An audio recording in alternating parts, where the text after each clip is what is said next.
I'm going to talk about rib cage angle and why that's important and how to check that out.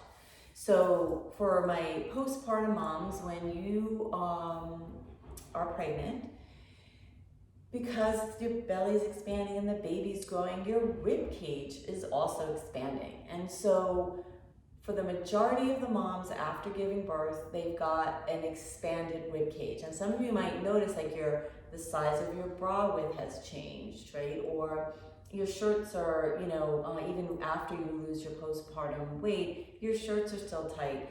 And that has to do with the fact that your rib cage has gotten stuck in that outward expanded position. So there's an angle of the ribs. If you take your fingers and you trace the bottom ribs and your thumbs come together, you can see that little angle of my thumbs. And that angle should be about 90 degrees. When the angle is greater than 90 degrees, our rib cage is stuck in the out position. And when that angle is less than 90 degrees, our rib cage is stuck in the in position. So neither one of those are optimal. They're not optimal for the intra-abdominal pressure, which we talk about.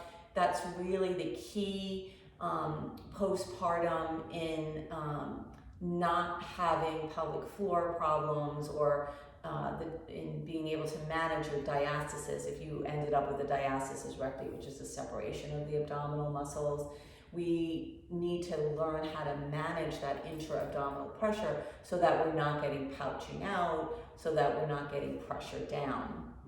So many times this area is so tight because the connective tissue underneath the rib cage is really tight. And so if you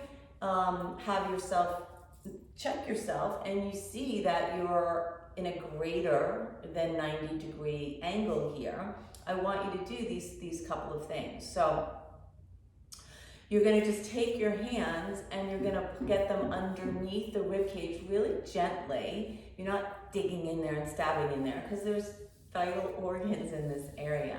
So you're just going to tuck underneath there, and then you're just going to kind of strum it a little bit side to side and just notice like where it might be tender or tight. And when you find a tender or tight spot, I just want you to hold there. So hold that tender and tight spot. You might close your eyes, and I just want you to breathe into that space with the intention of softening on the exhale. And you can stay in this one spot, just still in this one spot, or you can wiggle a little bit side to side with your fingers on that spot, whatever feels good. But the key is to maintain this pressure through this space for 3 minutes, okay? And so you can do that on the left side, you can move over and do it on the right side.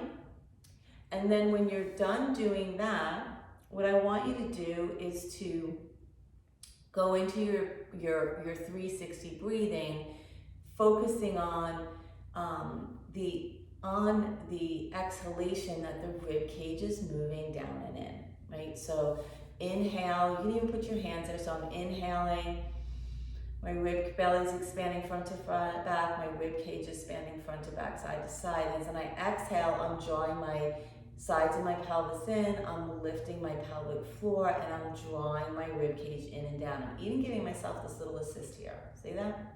So then inhale, expand, like you're opening up that umbrella.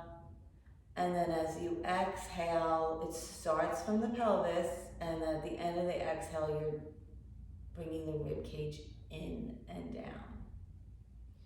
And so do about 5 of those. You're gonna spend about 3 minutes. You can, if you find multiple spots, you can do 3 minutes on each of the spots. You can do 3 minutes on each side. You can just do one side, see, how your body feels, but just get in there and release